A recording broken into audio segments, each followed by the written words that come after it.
નમસ્તે બાળ મિત્રો, અમારી અનિલ જ્ઞાન મંદિરની યુટ્યુબ ચેનલમાં આપનું હાર્દિક સ્વાગત છે।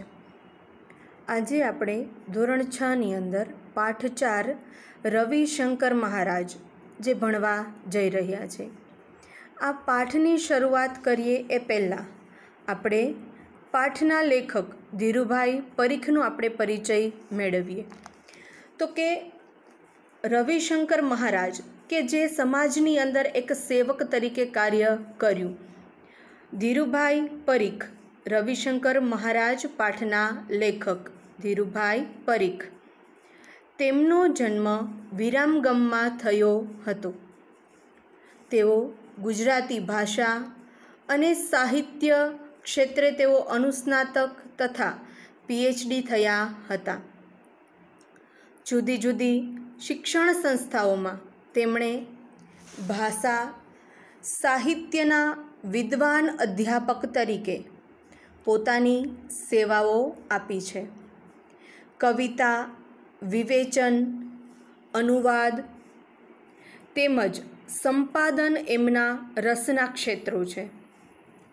કુમાર તથા કવિલોક જેવા પ્રતિષ્ઠિત સામાયિકોના તેઓ તંત્રી છે। ઉઘાડ અને ઉડાન તેમના કાવ્ય સંગ્રહો છે। છપ્પા સંગ્રહ, અગનપીચીસ તેમજ આજ્ઞા એમનો હાઇકુ સંગ્રહ છે। તો કે ધીરુભાઈ ઈશ્વરલાલ પરીખ આ પાઠના લેખક છે, એના વિશેનો પરિચય આપણે મેળવ્યો।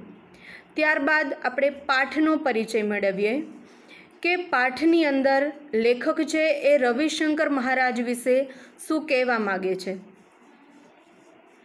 પ્રસ્તુત કૃતિમાં લેખકે રવિશંકર મહારાજના જીવન અને કાર્યનો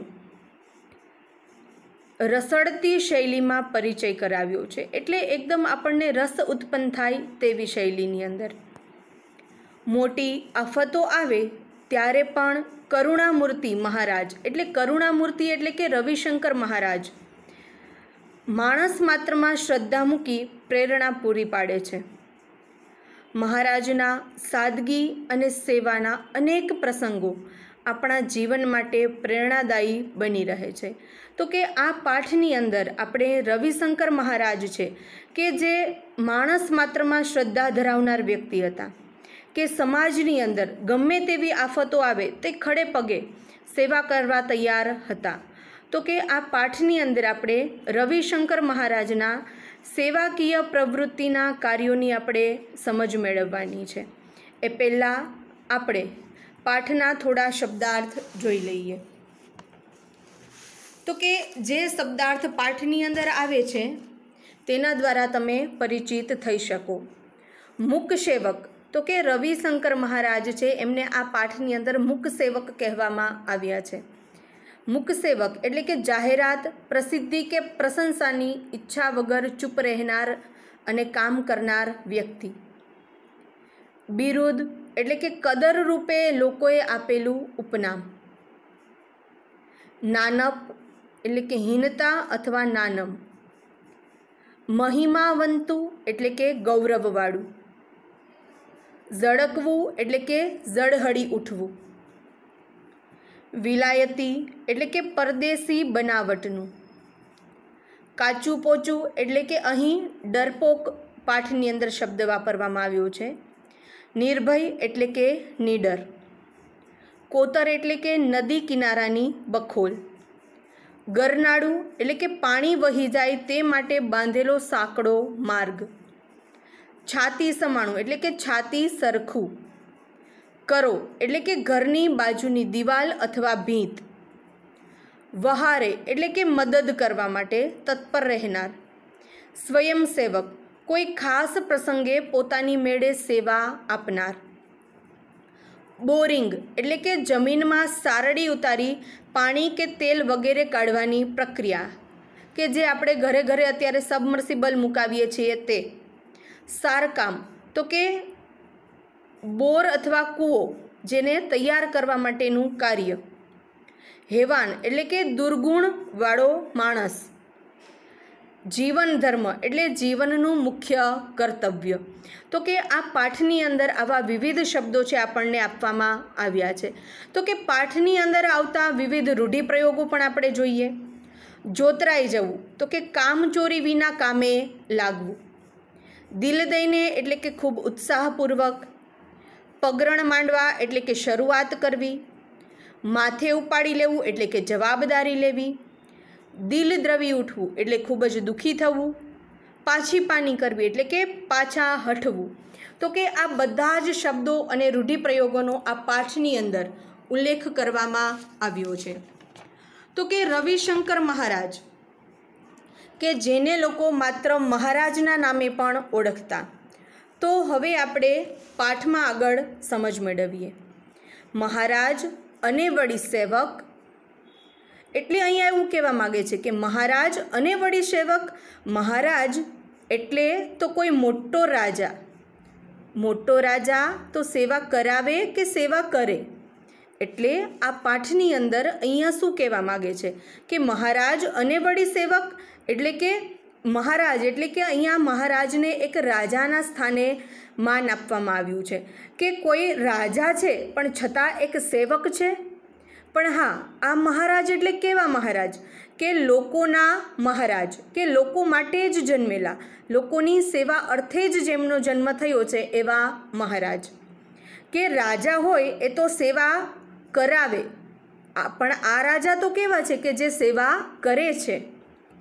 હા, પણ આ મહારાજ તો રાજ વિનાના મહારાજ. નવાઈ લાગે છે ને કે આ રાજ વિનાના તે વળી મહારાજ હોય, કે તમને નવાઈ લાગતી હશે કે આ મહારાજ તો કેવા છે, તો કે રાજા રજવાડા વગરના છે, કે જેની પાસે કોઈ પણ પ્રકારની જાગીર કે જમીન નથી, એવા રાજા છે. તમને આ સાંભળીને નવાઈ એટલે કે આશ્ચર્ય થાય છે ને. તો ક્યાંય રાજ એટલે કે રજવાડા વગરના પણ કોઈ મહારાજ હોતા હશે? હા, આ નવાઈ પમાડે તેવી પણ ખરી વાત છે. તો કે આપણે બધાને આશ્ચર્ય થાય, પણ આ વાત સાચી છે. લોકોના હૃદય પર જેમની સત્તા ચાલે એવા છે આ મહારાજ. કે આ મહારાજ પાસે સાધન સંપત્તિ નથી, પરંતુ જે લોક હૃદય છે એની અંદર એમની જે ચાહના છે એવા આ મહારાજ છે. આ મહારાજને તમે નથી ઓળખતા. તો કે આ મહારાજ છે એને આપણે ઓળખતા નથી. લો તો હું એમનું નામ કહું. તો કે આ જે મહારાજ છે તો ચાલો હું તમને એમનું નામ જણાવું. એમનું નામ રવિશંકર વ્યાસ. તો કે આ મહારાજ છે એમનું નામ છે રવિશંકર અને એમની અટક છે વ્યાસ. હજી એ ઓળખાણ ના પડી? રવિશંકર વ્યાસ નામ અજાણ્યું લાગે છે, એટલે કે શું તમને હજી પણ ઓળખાણ ન પડી? તમને આ નામ તો કંઈક અજાણ્યું લાગતું લાગે છે. અરે, એ જ એમનું ખરું નામ છે અને વ્યાસ જ એમની સાચી અટક છે. એટલે રવિશંકર છે એ મહારાજનું નામ છે અને વ્યાસ એમની સાચી અટક છે. આ તો એમના લોકહિતના કાર્યોથી, એમની નિસ્વાર્થ પ્રવૃત્તિઓથી લોકોએ જ એમને મહારાજનું બિરુદ આપ્યું છે. એટલે રવિશંકર મહારાજ છે એ લોકોના સેવાના કાર્યો દ્વારા એમણે લોકોએ જ એમને પોતાના હૃદયની અંદર બિરાજમાન કરેલા અને લોકોએ જ એમને મહારાજનું બિરુદ આપેલું. આમ એ મહારાજ તરીકે પ્રસિદ્ધ થયા. એટલે આવી રીતે તેઓ મહારાજ તરીકે પ્રસિદ્ધ થયા. આ મહારાજ એટલે જ ગુજરાતના મુખ સેવક રવિશંકર મહારાજ. એટલે આ મહારાજ એટલે જ ગુજરાતના મુખ સેવક રવિશંકર મહારાજ. લોકો એમને રવિશંકર દાદા પણ કહેતા, કે લોકો છે એમને રવિશંકર મહારાજની સાથે સાથે મહારાજ, એક મુખ સેવક અને દાદા તરીકે પણ સંબોધન કરતા. તો કે રવિશંકર મહારાજનો જન્મ સંવંત 1940ના મહા મહિનાની વદ 14ના દિવસે એટલે કે મહાશિવરાત્રિના રોજ થયો હતો. રવિશંકર મહારાજનો જન્મ સંવંત 1940માં કયા મહિનામાં? મહા મહિનાની 14ને દિવસે એટલે કે મહાશિવરાત્રિના દિવસે એમનો જન્મ થયો હતો. ઈસવીસન 1884 ફેબ્રુઆરી મહિનાની 25મી તારીખે ખેડા જિલ્લાના રઢુ ગામે જન્મેલા રવિશંકરના પિતાશ્રીનું નામ શું હતું? તો કે શિવરામભાઈ. તો કે કઈ તારીખ કીધી છે આની અંદર આપણે? કે 1884. 1884ના રોજ કોમનો જન્મ થયો હતો?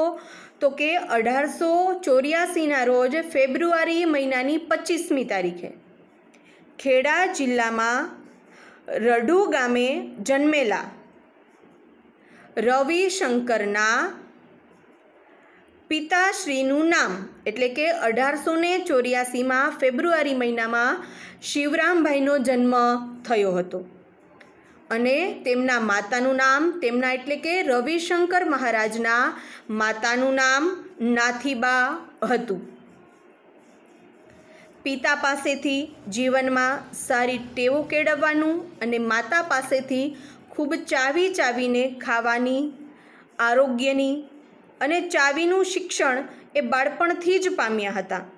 એટલે રવિશંકર મહારાજ છે તેમના માતા પિતાએ ખૂબ જ એનો સરસ રીતે ઉછેર કર્યો હતો કે રવિશંકર મહારાજ છે એમને નાનપણથી જ એનામાં ખૂબ જ સારી ટેવો વિકાસ થાય એવું એમના માતા પિતાએ એનામાં સંસ્કાર આપ્યા હતા કે રવિશંકરના પિતાજી પાસેથી તેઓએ જીવનમાં સારી બાબતો છે કે જીવન જીવવાની જે કેળવણી છે એ શીખી.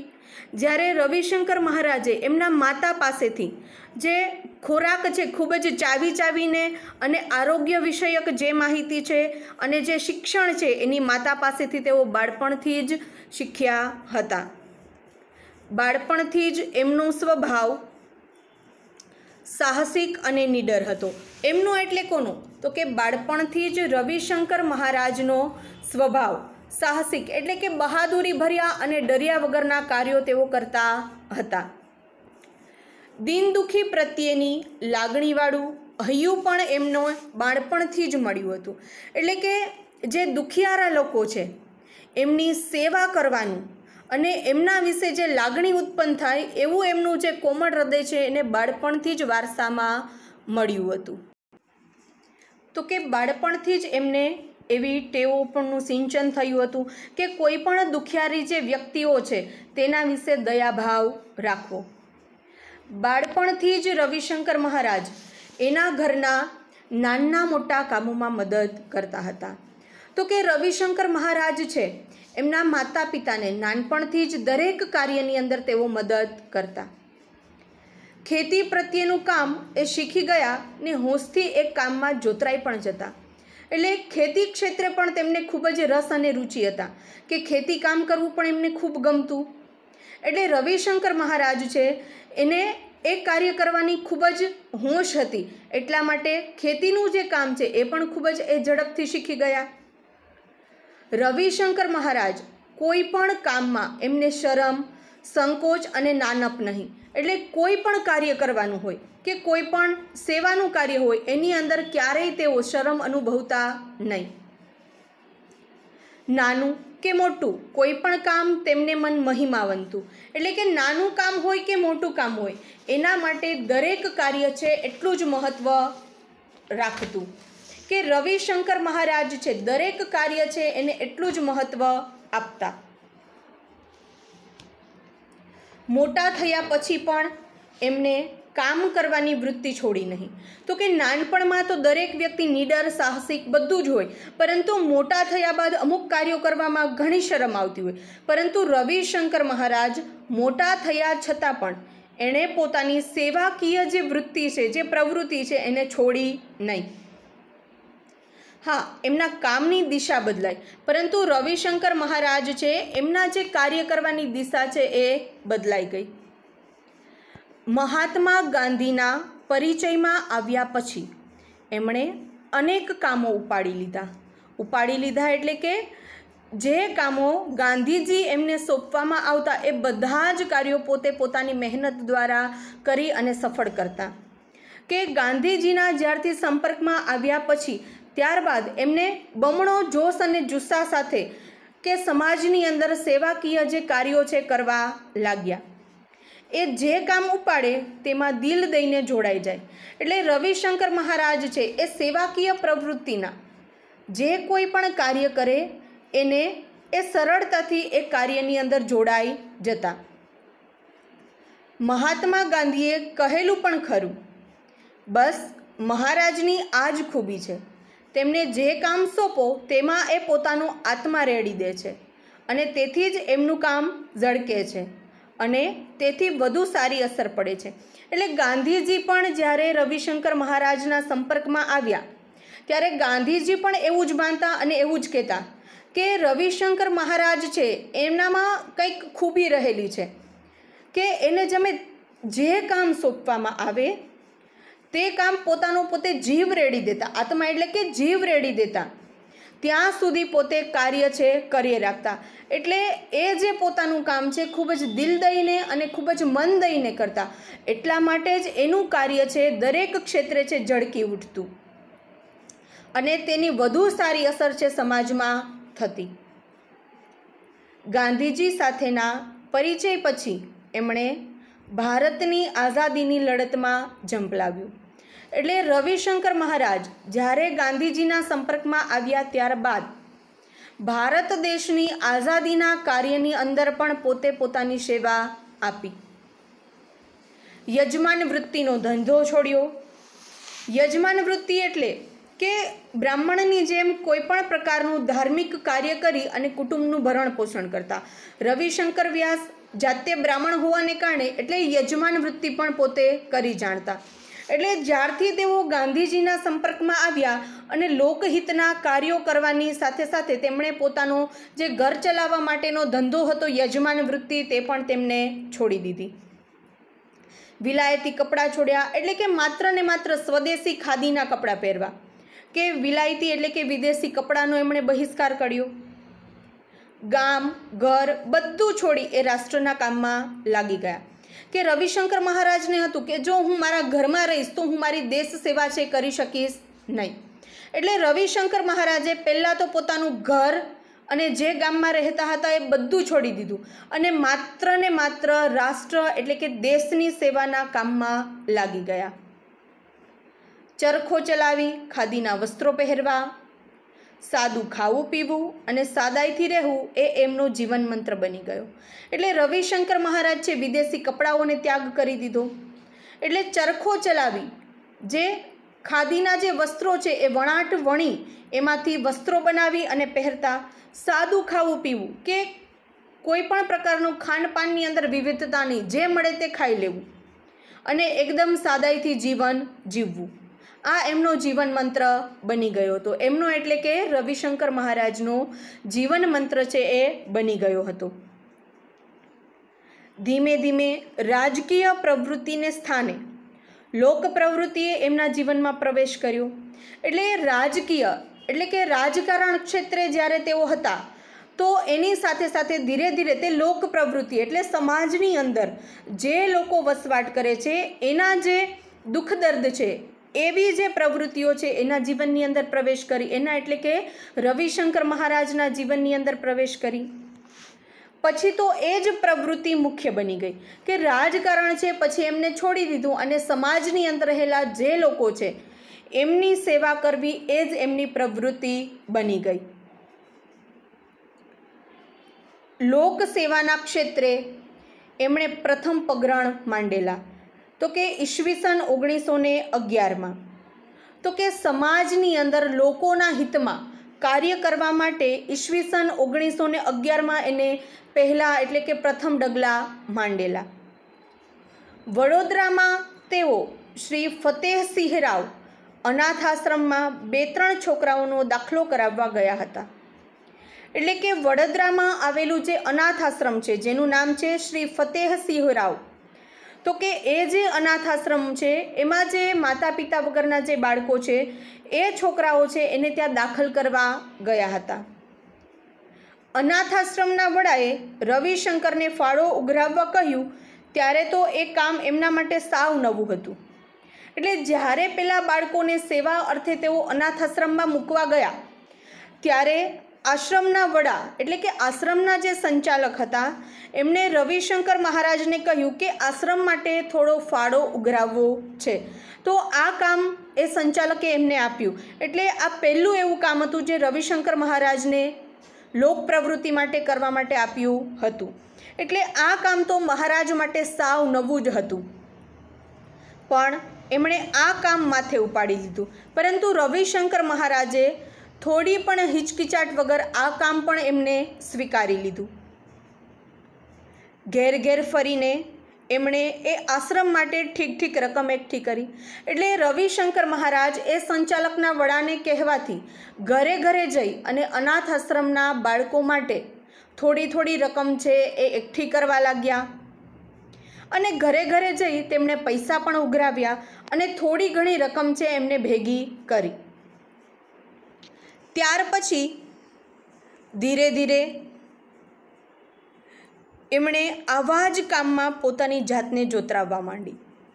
ત્યારબાદ રવિશંકર મહારાજ છે એ ધીરે ધીરે આવા જે સામાજિક પ્રવૃત્તિના જે કામો હતા એની અંદર પોતાની જાત છે એને જોતરાવવા માંડી. એટલે કે પોતાની જાતને સંપૂર્ણ રીતે એની અંદર એમણે જોડી દીધી. જોતરાઈ જવું એટલે કે એ જ કામની અંદર તેઓ લાગી ગયા. તો કે જોતરાઈ જવું આ પાઠની અંદર રૂઢિપ્રયોગના અર્થમાં વપરાયેલું છે. એકવાર પેટલાદથી થોડે દૂર આવેલા જોગણ ગામમાં એમને જવાનું થયું. તો કે પેટલાદ પાસે થોડેક જ દૂર જોગણ નામનું ગામ આવેલું હતું. એમણે જોયું તો ત્યાં નરી ગંદકી જ ગંદકી. એટલે રવિશંકર મહારાજ જોવે છે કે એ ગામ છે માત્ર ને માત્ર ગંદકી જ ગંદકી જોવા મળે. ગામમાં ઠેર ગરીબાઈ ડોક્યા કરે. એટલે ગામ છે એની અંદર માત્ર ગરીબાઈ સિવાય બીજું કશું જ જોવા મળતું હતું નહીં. આ ગરીબાઈ અને ગંદકીથી એમનું દિલ દ્રવી ઉઠ્યું. દિલ દ્રવી ઉઠ્યું એટલે કે ખૂબ જ દુઃખી થવું. આ પાઠની અંદર દિલ દ્રવી ઉઠ્યું એ રૂઢિપ્રયોગના અર્થમાં વાપરવામાં આવ્યું છે. એટલે કે દિલ દ્રવી ઉઠવું એટલે કે એમને ખૂબ જ દુઃખી થાય છે. માણસો છે એને ગંદકીમાં પડેલા જોઈ અને એકદમ ગરીબાઈમાં પડેલા જોઈ અને રવિશંકર મહારાજ છે એને ખૂબ જ અત્યંત દુઃખ થાય છે. ત્યાં રહી આ દૂષણ દૂર કરવાનો એમણે મનસૂબો કર્યો. એટલે ત્યાં રહી અને દૂષણ છે એ દૂર કરવાનું એણે મનમાં નક્કી કરી લીધું. આજુબાજુના ગામડામાં પણ એ જ પરિસ્થિતિ હતી. જેવી જોગણ ગામની પરિસ્થિતિ હતી એવી જ આજુબાજુના ગામડાઓની પણ એ જ પરિસ્થિતિ હતી. મહારાજ તો ગામડે ગામડે ફરવા લાગ્યા. એટલે જોગણ ગામ જોયું, ત્યારબાદ એના આજુબાજુના ગામની અંદર પણ મહારાજ ફર્યા. ત્યાં પણ એમને ખૂબ જ ગંદકી અને ગરીબાઈની પરિસ્થિતિ લાગી. એટલે આ વસ્તુ જોઈ અને મહારાજ છે એ દરેક ગામડે ગામડે ફરવા લાગ્યા. દિવસમાં એકવાર બપોરે કોઈ ગામમાંથી થોડા દાળ ચોખા મેળવી ખીચડી રાંધી ખાઈ અને પછી એમની યાત્રા શરૂ થાય. એટલે રવિશંકર મહારાજ છે એને માગવામાં પણ શરમ ન આવતી, કારણ કે પોતે જાતે બ્રાહ્મણ હતા. એટલે માગીને ખાવામાં એને કોઈ પણ પ્રકારની શરમ આવતી નહીં. એટલે રવિશંકર મહારાજ છે ગામમાં જાય, થોડા દાળ ચોખા કોઈ આપે તો એ ઉઘરાવે અને ખીચડી રાંધી લે અને ખાઈ પી અને પોતાની યાત્રા છે પોતે શરૂ કરી દેતા. પાણી પીવા માટે મહારાજ સાથે દોરી અને લોટો રાખતા. કે પહેલાંના જમાનાની અંદર કૂવાની ને એવી વ્યવસ્થા હતી, એટલા માટે મહારાજ દોરીની સાથે સાથે લોટો પણ રાખતા કે જ્યારે તરસ લાગે તો કૂવામાંથી પાણી સિંચીને પી શકાય. એટલા માટે મહારાજ સાથે દોરી અને લોટો પણ રાખતા. એટલે મહારાજ ગામની ભાગોળે એટલે ગામના પાદરમાં પ્રથમ નાહી ધોઈ લે. એટલે મહારાજ જે ગામની અંદર પ્રવેશ કરે એટલે પ્રથમ ગામની ભાગોળે એટલે પાદરની અંદર પહોંચે એ પહેલાં પોતે મહારાજ નાહી ધોઈ લેતા. પછી જ એ ગામની અંદર પ્રવેશ કરતા.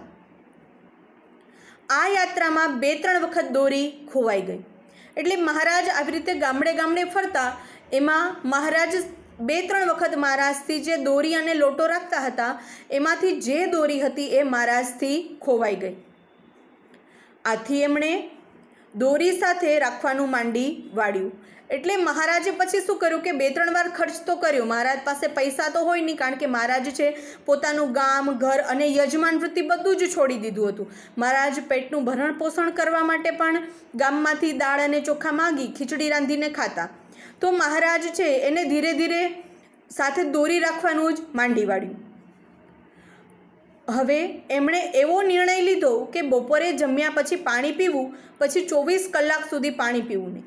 એટલે દોરી જ્યારે ખોવાઈ ગઈ ત્યારબાદ મહારાજે નિર્ણય લીધો કે જ્યારે મહારાજ જમે ત્યારે જ માત્ર એમને બપોરે જમ્યા પછી જ મહારાજ માત્ર એક જ વખત પાણી પીતા, ત્યારબાદ 24 કલાક સુધી પાણી પીવું નહીં એવું મહારાજે પ્રતિજ્ઞા લીધી. ઓછામાં ઓછી જરૂરિયાત વડે એમણે સેવા આરંભી દીધી. એટલે જો માત્ર એક દોરી એનાથી ખોવાઈ ગઈ તો એને 24 કલાક સુધી પાણી નહીં પીવાનો એને નિર્ણય લઈ લીધો કે જ્યારે બપોરે જમે ત્યારે જ માત્ર પાણી પીવાનું. એટલે મહારાજ ઓછામાં ઓછી જરૂરિયાત વડે એમણે પોતાની સેવા છે એને આરંભી દીધી. તો કે એકવાર એમને સંદેશો મળ્યો, એકવાર મહારાજને સંદેશો મળ્યો કે કણભા નામના ગામમાં કોઈ વેપારી ઘીના 2 ડબ્બા ચોરાયા છે. એટલે કે જ્યારે મહારાજ ફરતા હતા ત્યારે મહારાજને એવા સમાચાર મળ્યા કે કણભા નામનું જે ગામ છે એ ગામના કોઈ વેપારીના 2 ઘીના ડબ્બા ચોરાઈ ગયા છે. એટલે મહારાજ ચાલતા ચાલતા પહોંચ્યા કણભા. ઘીના ડબ્બા ચોરી જનાર માણસને એ મળ્યા અને એને સમજાવવાનો પ્રયત્ન કર્યો. એટલે જે વ્યક્તિએ ઘીના ડબ્બા ચોરેલા હતા એને મહારાજ મળ્યા અને એમને સમજાવવાનો પ્રયત્ન કર્યો. પણ પહેલો માણસ માને તો ને, પરંતુ પહેલો માણસ કોઈ પણ પ્રકારે માને તેવો હતો નહીં. મહારાજે ઉપવાસ આદર્યો. એટલે જે ચોર હતો એ મહારાજના સમજાવવાથી પણ ન સમજ્યો. એટલે મહારાજે શું કર્યું કે મહારાજ છે એ ઉપવાસ પર ઉતરી ગયા કે અન્ન છે એનો ત્યાગ કર્યો અને પાણીનો પણ ત્યાગ કર્યો. એટલે મહારાજ ઉપવાસ આદર્યો, પાણીનો પણ ત્યાગ કર્યો. એટલે જ્યાં સુધી ચોર છે પોતાની વાત ન કબૂલે ત્યાં સુધી મહારાજ છે ઉપવાસ પર ઉતરી ગયા, અનાજ અને પાણી બંનેનો ત્યાગ કરી દીધો. પહેલા માણસના મન પર ભારે અસર થઈ. એટલે પહેલો માણસ એટલે કે જેણે ઘીના ડબ્બા ચોર્યા હતા તે માણસ. તો કે તે માણસે એના મગજ પર ખૂબ જ ગંભીર અસર થાય છે. બીજે જ દિવસે રાત્રે એ મહારાજ પાસે પહોંચી ગયો અને ચોરી કબૂલી લીધી.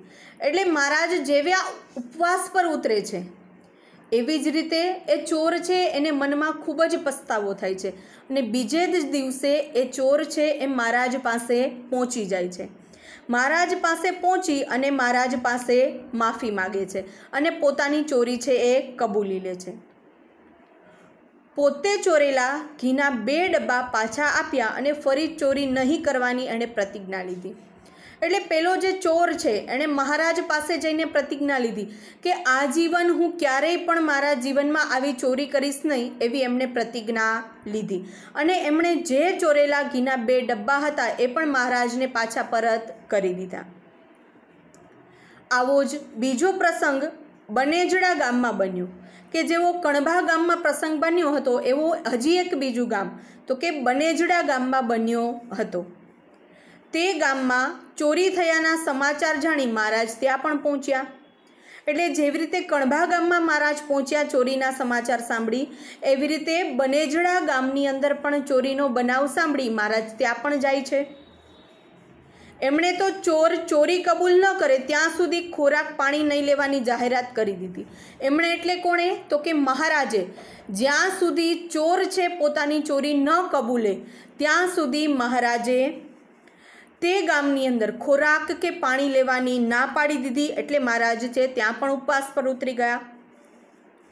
એમણે તો ચોર ચોરી કબૂલ ન કરે ત્યાં સુધી ખોરાક પાણી લેવાની જાહેરાત કરી. તો કે ચોર છે જ્યાં સુધી એની ચોરી નહીં કબૂલે ત્યાં સુધી હું ખોરાક કે પાણી લઈશ નહીં એવી જાહેરાત મહારાજે કરી દીધી.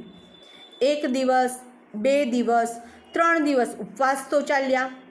એટલે ચોર આવે નહીં. એટલે મહારાજ 1 દિવસ થયો, 2 દિવસ થયો, 3 દિવસ થયો, પરંતુ ચોર છે એ મહારાજ પાસે આવ્યો નહીં.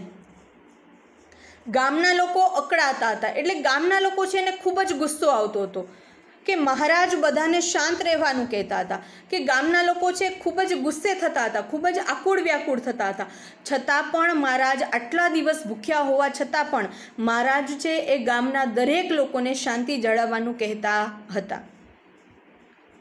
મહારાજને ઉપવાસનો 8મો દિવસ થયો, એટલે 1 દિવસ નહીં, 2 દિવસ નહીં, 3 દિવસ નહીં, છેક 8 દિવસ થયા. આખરે ચોરનું મન પીગળ્યું, એટલે 8 દિવસના જ્યારે ઉપવાસ મહારાજને થઈ ગયા ત્યારે છેક જઈને ચોર છે એનું મન પીગળે છે. તેણે પશ્ચાતાપ થયો, એટલે કે એને અપાર દુઃખ થયું.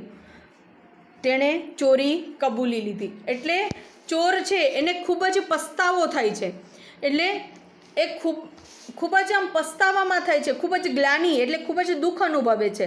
એટલે તેણે મહારાજ પાસે જઈ અને પોતાની ચોરી છે એ કબૂલી લીધી અને મહારાજના ઉપવાસ છે એ છૂટે છે. એટલે આમ બનેજડા ગામની અંદર પણ ચોરીનો બનાવ બન્યો. ત્યાં મહારાજના છેક પહેલાં બીજા અને છેક 8મા દિવસે મહારાજના અન્ન અને પાણીનો જે ત્યાગ કર્યો હતો એ ચોર જ્યારે ચોરી કબૂલે છે ત્યારે મહારાજ છે એમના ઉપવાસ છૂટે છે. તો કે આ પાઠની અંદર તમને મહારાજના લોકહિતના જે કાર્યો છે એના વિશેની સમજ છે આપવામાં આવી છે.